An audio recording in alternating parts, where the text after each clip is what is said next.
হে রাসূল তোমায় ভালোবাসি, অন্তরে শুধু মুখে না, জান্নাতের আশায় নয় হে রাসূল, জাহান্নাম কেউ ডরি না। হে রাসূল তোমায় ভালোবাসি, অন্তরে শুধু মুখে না। জোরে জোরে কন্যা সুবহানাল্লাহ। ও বন্ধু, সেই নবীকে তুমি কমেন্টস করো, সেই নবীকে নিয়ে মন্তব্য করো, সেই নবীকে তুমি বিরূপ মন্তব্য করো, তোমার ঠিকানা কোথায়? ও বন্ধু, তোমাদেরকে আমি আজকে বলে দেই, আলা হযরত অত্যন্ত চমৎকার ভাবে বলে দিয়েছেন, খালিকি কুল নে আপকো মালিকি কুল বানা দিয়া, দোনো জাহাঁ হ্যায় আপকে কবজা ইখতিয়ার মে। ও বরুণা মোহিতপুরের যুবক, আমি আমার মা বোনদেরকে ডেকে ডেকে বলছি, ঘরের কোণে বসে তোমরা সবাই মিলে বন্ধু বিরূপ মন্তব্য করো না। আমার আলা হযরত বলে দিয়েছেন, আল্লাহ রাব্বুল আলামিন সব কিছুর মালিক। কথা বলেন না কেন? আমার আল্লাহ সব কিছুর মালিক, কিন্তু মালিকানা তুলে দিয়েছে আমার আপনার পায়ের রাসূলের হাতে। দোনো জাহানটা আমার রাসূলের ইচ্ছার উপর ডিপেন্ডেন্ট। তার মানে আল্লাহ সব কিছুর মালিক, কারণ লা শারিক, ওনার সাথে কোনো শরীক নেই। লা ইলাহা ইল্লাল্লাহ, আল্লাহ ছাড়া কোনো মাবুদ নাই। কুল হু আল্লাহু আহাদ, আল্লাহ ইজ ওয়ান, আল্লাহ এক। এগুলো অস্বীকার করার কোনো সুযোগ নেই, কিন্তু বন্ধুটাকে অস্বীকার করতে পারবা না। আমার আল্লাহ সব কিছুর মালিক, কিন্তু মালিকানা দিয়ে দিয়েছে আপনার আমার রাসূলের হাতে। ও বন্ধু, আমার রাসূলের ইচ্ছার উপরে নির্ভর করে আপনার জান্নাত এবং জাহান্নাম। আমি বাড়িয়ে বলছি না, আপনারা সবাই জানেন আমি গাজী সুলাইমান এমন একজন মানুষ বন্ধু, পৃথিবীর বুকে অনেক বড় বড় যোগ্য যোগ্য দক্ষ দক্ষ উলামায়ে কেরাম আছে, কিন্তু তারা এখানে বসার জন্য অনেক চেষ্টা করতেছে, কিন্তু বসতে পারে না। দাদা ভাই ঠিক কিনা বলেন? বসতে পারে না। আমার মতো একজন নগণ্য মানুষকে আমার মাওলা ভালোবেসে বন্ধু এই চেয়ারটা আমাকে বরাদ্দ দিয়েছে। আমি এই চেয়ারটাকে অত্যন্ত মূল্যায়ন করি রে। এই চেয়ারের মালিক সবাই হইতে পারে না। গোটা পৃথিবীর মানুষ জানে আমি প্রয়োজন ছাড়া অপ্রয়োজনীয় কথা আমি বলি না বন্ধু। তার কারণ হলো আমার জীবনের সময় খুবই কম, আমার কাজ বন্ধু অনেক বাকি। ঠিক কিনা বলেন? আরো জোরে বলেন। বিশ্বাস করেন কি করেন না?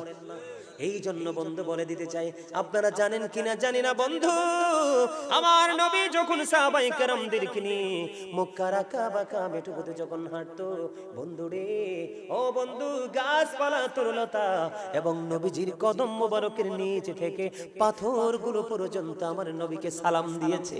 ওরে বড়রা মুহিতপুরের মানুষ, এই জন্য আমি তোমাদেরকে বলছি বন্ধু, নবী পৃথিবীর কোন সাধারণ মানুষের মতো নয় রে। ইনি কোন সাধারণ সৃষ্টি নয়। ও বন্ধু, তিনি কেমন সৃষ্টি রে, সেই নবীর উম্মত হতে পেরেছি আমরা। আমাদের মধ্যে তো অনেক বেশি অহংকার থাকার কথা, প্রাউড ফিল করার কথা। বলে কেমন অহংকার? অন্য মানুষের সাথে নয়, যে আমি নবীর আল্লাহর প্রিয় হাবিবের উম্মত হয়েছি, এটা আমার জীবনের সবচেয়ে বড় গর্বের জায়গা। ঠিক কিনা বলেন? বন্ধুরে আমার, ও বরুণা মোহিতপুরের যুবক, আমি তোমাদেরকে বলে দিতে চাই রে, ও বন্ধু, নবী কি তুমি চেনো? নবী কি তুমি বুঝো?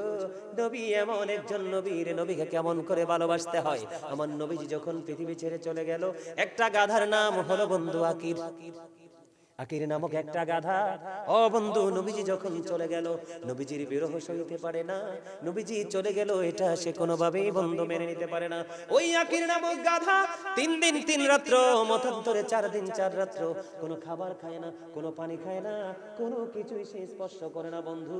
3 দিন 3 রাত্র মতান্তরে 4 দিন 4 রাত্র পরে গভীর সমুদ্রে ঝাঁপ দিয়ে সে তার নিজের জীবনটা দিয়ে দেয়। তার কারণ হলো, আর কি জীবনে কোনো দিন আমি কি আমার প্রাণের নবীকে চর্ম চক্ষু দ্বারা দেখতে পাবো না? জুড়ে জুড়ে কন্যা সুবহানাল্লাহ। বন্ধুরে আমার, এই মুহূর্তে ওই সাহাবীর নাম আমার মনে নাই বন্ধু। তিনি খেজুর বাগানের মধ্যে পানিরত অবস্থায়, কাজ করা অবস্থায় ছিলেন একজন সাহাবী। যখন ওই সাহাবী আমার নবীজি পৃথিবী থেকে চলে যাওয়ার খবর যখন ওই সাহাবীর কাছে চলে গেল, এই খবর পাওয়ার পরে ওই সাহাবী আল্লাহর কাছে একটা ডাক দিয়ে বললেন, আল্লাহ গো, ও মালিক, মালিক ও, যেই চোখ দিয়ে আমি আমার প্রাণের নবীকে এই জীবনে আর আমি দেখতে পাবো না, মালিক গো, এই চক্ষু দিয়ে আমি আমার প্রাণের নবীকে আর জীবনে দেখতে পাবো না, এই চক্ষু দিয়ে আমি পৃথিবীর কোনো কিছু দেখতে চাই না, আমি মন থেকে চাইলাম তুমি আমাকে অন্ধ বানাইয়া দাও। জুড়ে জুড়ে কন্যা আল্লাহু আকবার। ও বন্ধু, সাহাবী চাইলেন, আল্লাহ, যেই চোখ দিয়ে আমি আমার প্রাণের রাসূলকে এই জীবনে আর দেখতে পাবো না, এই চক্ষু দিয়ে আমি পৃথিবীর কোনো কিছু দেখতে চাই না, আল্লাহ তুমি আমাকে অন্ধ করে দাও। আমার আল্লাহ তার দোয়াটা কবুল করে আল্লাহ রাব্বুল আলামিন মদিনাওয়ালার খাতিরে তাকে অন্ধ করে দেয়। জোরে জোরে কন্যা সুবহানাল্লাহ। এই দুনিয়াতে মানুষ কি অন্ধ হোক এটা কেউ চায়? চোখের জন্য পাগল হয়ে যায়। এই জন্য বন্ধু তুমি মদিনার নবীর সাথে প্রেম লাগাইবা। আমি নবীকে নিয়ে বিভিন্ন জায়গা থেকে টাচ করে দিলাম বন্ধু। আমার নবী যে পৃথিবীতে আসছে তোমরা জানো কিনা জানি না বন্ধু। এই পৃথিবীতে কত মানুষ আসে রে, কোন মানুষের আসার সময় কবর থেকে মৃত মানুষ উঠে আসে না। আমার আপনার প্রাণের নবী যখন এই পৃথিবীতে মা আমেনার নিবৃত জীর্ণ কুটিরে যখন 570 খ্রিস্টাব্দে রবিউল আউয়াল চন্দ্র মাসের 12 তারিখ সোমবারে, ও বন্ধু না দিন না রাত এমন একজন সময়, আমার নবী এমন একটা সময় যখন আসলেন বন্ধু, জান্নাত থেকে অন্য নবীর মারা মা আমেনার ঘরে। জোরে জোরে কন্যা সুবহানাল্লাহ, আর জোরে বলেন না সুবহানাল্লাহ। মা আসিয়া আসছেন জানেননি, মা মরিয়ম আসছেন জানেননি, মা হাজেরা আসছেন জানেননি বন্ধু। যারা বলে রে নবী আমার মতো রে, তাদেরকে ডাক দিয়ে বলবেন তোমার পূর্বপুরুষ অনেকেই তো দুনিয়াতে এসেছে, নাতি হওয়ার আনন্দে দাদা কবর ছেড়ে আসছেনি। তাহলে তোমাকে বুঝে নিতে হবে আমার নবী যে এমন নবী রে, যেই নবীকে নিয়ে কথা বলতে হাজার লক্ষ কোটি বার তোমাকে চিন্তা করতে হবে। আর যদি তুমি বলতে না পারো বন্ধু, নবীওয়ালা আলেমের কাছে তুমি গিয়ে বলা শিখবা। ঠিক কেনা বলেন? আমার নবী যখন আসলো, আমার নবীজি যখন আসলো, দিন না রাত না, অন্ধকার অন্ধকার ভাব, আমার নবীজির নূরের ঝলকে ও বন্ধু দুনিয়াটা আলোকিত হয়ে গেল। সিরিয়ার শাহী মহল মা আমেনা আমার নবীর নূরের ঝলকানিতে দেখতে পেয়েছে। জোরে জোরে কন্যা সুবহানাল্লাহ। বন্ধু গো, নবীকে তোমার মতো মনে করো না, নবীকে ব্যতিক্রম এক সম্মান ইজ্জত মর্যাদায় জায়গায় রাখবা, যেই মর্যাদার সমকক্ষে আর কেউ যেতে পারে না। ঠিক কিনা বলেন? বন্ধুরে আমি একটু তোমাদেরকে বলে দিতে চাই আমার নবীটা কেমন। আমার নবীজি যখন পৃথিবীর বুকে কদম মোবারক বাড়িয়ে দিল, নবীজির ফুফু সুফিয়া রাদিয়াল্লাহু তাআলা আনহা দৌড়ে ছুটে গেলেন, আমেনার উদর থেকে কে এসেছে রে পৃথিবীতে একটু দেখে আসি। এবার দৌড়ে চলে গেলেন। দৌড়ে চলে যাওয়ার পরে হযরত সুফিয়া রাদিয়াল্লাহু তাআলা আনহা তিনি বলতেছেন, নবী মুহাম্মদুর রাসূলুল্লাহ সাল্লাল্লাহু আলাইহি ওয়াসাল্লামের নিকটবর্তী হওয়ার আগে আগে আমি চাই দেখলাম আল্লাহর পক্ষ থেকে কুদরতি একটা নূরের চাদর চলে আসলো। কুদরতি একটা চাদর এসে আমার নবীজির পুরো লজ্জাস্থানটাকে ঢেকে দিয়েছে। জোরে জোরে বলেন না সুবহানাল্লাহ। এই পৃথিবীর মানুষগুলো আমি আপনি যখন আসি, ডাক্তার আমাদেরকে কত রকম করে দেখে, ঠিক কিনা বলেন? আরো জোরে বলেন। দাইমা যারা থাকে সন্তান প্রসবের সময় তারা কত কিছু করে, ঠিক কিনা বলেন? বন্ধু আমার নবী যখন পৃথিবীতে আসলো, আমার নবীজির পবিত্র দেহ মোবারকে বিন্দু পরিমাণ কোন নাফাকি ছিল না। এই পৃথিবীতে আসার পরে আপনার আমার খতনা করা হয়েছে, আর আপনার আমার রাসূল পৃথিবীতে আসার পরে দেখা গেল আমার নবীজি খতনা করা অবস্থায় পৃথিবীতে আসছে। জোরে সুরে কন্যা সুবহানাল্লাহ। বন্ধু আমার নবী যখন এই পৃথিবীর বুকে কদম মোবারক বাড়িয়ে দিল রে, ও বন্ধু আসমানের তারাগুলো জমিনের এত বেশি নিকটবর্তী হয়েছিল, মনে হয়েছিল পৃথিবীর মানুষের উপর এসে পড়বে। জোরে জোরে কন্যা সুবহানাল্লাহ। তাহলে নবীজিকে আপনার আমার মতো মনে করা যাবে না, কোনোদিন আমরা মনে করবো না। আমি নবীকে নবীর ইজ্জত বুঝাইতে চাই বন্ধু, আমি আপনাদেরকে বলে দিতে চাই 1,24,000 নবী রাসূল আমার আল্লাহ সৃষ্টি করেছেন। কত? আরো জোরে বলেন না। 1,24,000। এর মধ্যে 8 জন নবীকে আমার আল্লাহ স্বর্গীয় উপাধি দিয়েছেন। কয়জন? আদম সফিউল্লাহ, নূহ নজিউল্লাহ, দাউদ খলিফাতুল্লাহ, ইব্রাহিম খলিলুল্লাহ, ইসমাঈল জবিউল্লাহ, মূসা কালিমুল্লাহ, ঈসা রূহুল্লাহ। ও বন্ধু হযরত মুহাম্মদুর রাসূলুল্লাহ, জোরে জোরে কন্না সুবহানাল্লাহ সাল্লাল্লাহু আলাইহি ওয়াসাল্লাম। বন্ধুরে আমার, ও বন্ধু আমার দিকে তাকান, তওবা নামের কোটি কোটি গাছের পাতায় আমার নবীর নাম। হুর গালমানের কপাল এবং সিনায় আমার নবীর নাম, ফেরেশতাদের গলায় ঝুলানো আমার নবীর নাম। ও বন্ধু আপনারা জানেন না, আমার জান্নাতের প্রত্যেকটা না জান্নাতের রোমে রোমে আমার নবীর নাম। এই জন্য বুঝে নিতে হবে ওই নবীটা আপনার আমার মতো সাধারণ কেউই না। আমি নবীর মর্যাদা বোঝানোর জন্য বলছি বন্ধু, আমরা 5 ওয়াক্ত নামাজ পড়ি কি পড়ি না? আরো জোরে বলেন। ফজর নামাজ কয় রাকাত? আরো জোরে বলেন না। আগে কি সুন্নাত না ফরজ? ফরদুল্লাহি তাআলা আল্লাহর ফরজ। ফরজ আল্লাহর ফরজ আদায় করে আল্লাহর কদমে সেজদা দিব, কারণ তিনি তো স্রষ্টা, ওনার সাথে কোনো শরীক নেই। কিন্তু আমাদেরকে আল্লাহ রাব্বুল আলামিন বাধ্য করে দিয়েছে, ও ফরদুল্লাহ বলার আগে সুন্নাতুর রাসূলুল্লাহ বলতে হবে। তার মানে আমার মদিনাওয়ালার ইজ্জত, ঠিক কিনা বলে? বন্ধুরে আমার, জুমার দিনে যান কতগুলো নামাজ পড়ি, এর মধ্যে মাত্র 2 রাকাত আমাদের জন্য বাধ্যতামূলক, ঠিক কিনা বলেন? আরো জোরে বলেন। যোহরে যান আগে সুন্নাত, আসরে যান আগে সুন্নাত, মাগরিবের রহস্য অন্যরকম, এই জন্য মাগরিবের পরে সুন্নাত, এশায় যান আগে সুন্নাত। এই জন্য বলতে চাই আমার আল্লাহ যেখানে, ও বন্ধু রব্বুল আলামিন, আমার রাসূল সেখানে রাহমাতাল লিল আলামিন। আমরা সেই নবীকে ভালোবাসতে রাজি আছি তো? আরো জোরে। আর আলোচনা করব না, আলোচনা শেষ। আলহামদুলিল্লাহ বলেন না কেন? আরো জোরে। আবার যদি কোথাও কখনো দেখা হয়, আপনাদের দাওয়াত রইল, খবর পাইলে চলে আসবেন, নতুন কোনো বিষয় নিয়ে হাজির হয়ে যাবে।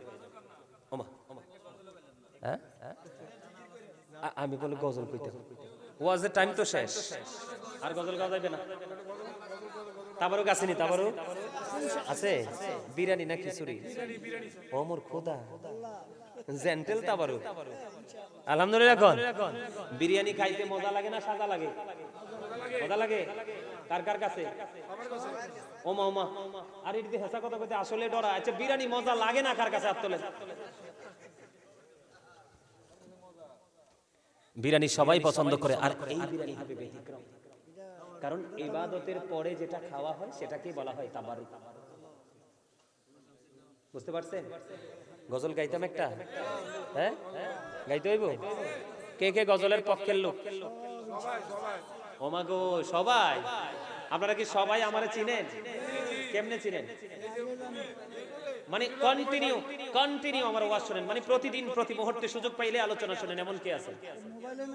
মোবাইলে তো, মোবাইলে কে কে শুনেন? আসেনি 2 একজন? আজকে তো সরাসরি দেখো। মারহাবা বলেন। ঢাকা থেকে একজন পুলিশ অফিসার, এটা আরো কিছুদিন আগের কথা, তিনি বলতেন হুজুর আমাকে ফোন দিল একদিন, তা আমাকে বলতেছে হুজুর আমি যখন সুযোগ পাইতাম তখন আমি মিউজিক দেখতাম। হঠাৎ করে দেখলাম একদিন এই গান বাদ্যযন্ত্র এগুলো দেখতে দেখতে গান টান চাইতেছে, হঠাৎ করে দেখলাম আপনার এই পাগড়ি পরা, আমার একটা সবুজ পাগড়ি আছে, এটা পৃথিবীর সব মানুষের, ম্যাক্সিমাম মানুষেরই পছন্দ। তো ওই সবুজ পাগড়িটা, যেটা আমার প্রাণ মুর্শিদ পড়তেন ডক্টর আহমদ পেয়ারা বাগদাদি পীর সাহেব কেবলা, তো ওই পাগড়িটা আমি পড়ি। তো ওইটা আমার মানে বিশেষ করে প্রবাস থেকে যারা এসে মাহফিল করায় আর কি, মানে সরাসরি আসে, একটা হচ্ছে প্রবাস থেকে হাদিয়া দেওয়া, আর একটা হলো প্রবাস থেকে সরাসরি এসে মাহফিল করা। ওরা কিন্তু আমাকে বলে দে হুজুর আপনার সবুজ পাগড়ি পরে আসবেন কিন্তু আজকে। আলহামদুলিল্লাহ বলেন না। আমার নবীজি রওজা মোবারকের কালারটা কি? সবুজ। বিশ্বাস করেন যখন এই সবুজ গম্বুজটা দেখলাম কলিজাটা ফাইটা গেল। আমি কি সত্যি সত্যি আমার নবীজির কদম মোবারকে হাজিরা দিতে চলে আসলাম? সুবহানাল্লাহ বলেন না। তো সেই পুলিশ অফিসার বলতেছে হুজুর হঠাৎ করে দেখলাম একদিন আপনার ছবি আসলো, দেখে খুব ভালো লাগলো, ছবিটা ক্লিক করলাম। ক্লিক করার পরে দেখলাম হুজুর আপনার সিনা রাসূল, জবানে এত মধু দিয়ে আল্লাহ পাঠাইছে, আর আপনার সিনায় রাসূল প্রেম। বিশ্বাস করেন যুবক ভাইদেরকে বলছি, সেই পুলিশ অফিসার এরপর থেকে একদিনের জন্য তিনি আর গান বাদ্যযন্ত্রে ঢুকে নাই। মারহাবা বলেন না, আরো জোরে বলেন না মারহাবা। আপনার হৃদয়ে প্রেম ঢুকান, দেখবেন আপনার গ্রহণযোগ্যতা অটোমেটিক্যালি আল্লাহ বাড়িয়ে দিবে। প্রেম ছাড়া জীবন, যেই হৃদয়ে আছে প্রেম সেইটা হলো কি ফুলের বাগান, আর প্রেম ছাড়া হৃদয় শুধু মরুভূমি। কথা কি বুঝতে পারছেন? আর জোরে বলেন, কথা কি আমার বুঝে আসছে?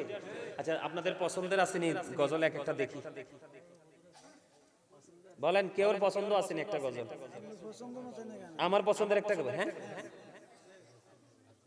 আকাশ সবাই ভালোবাসে। হে রাসূল তোমায় ভালোবাসি, অন্তরে শুধু মুখে না, জান্নাতের আশায় নয় হে রাসূল, জাহান্নাম কেউ ডরি না। হে রাসূল তোমায় ভালোবাসি, অন্তরে শুধু মুখে না,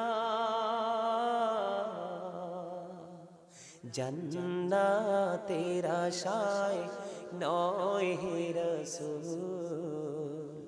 জাহান্নাম কেউ ডরি না। গজল চল।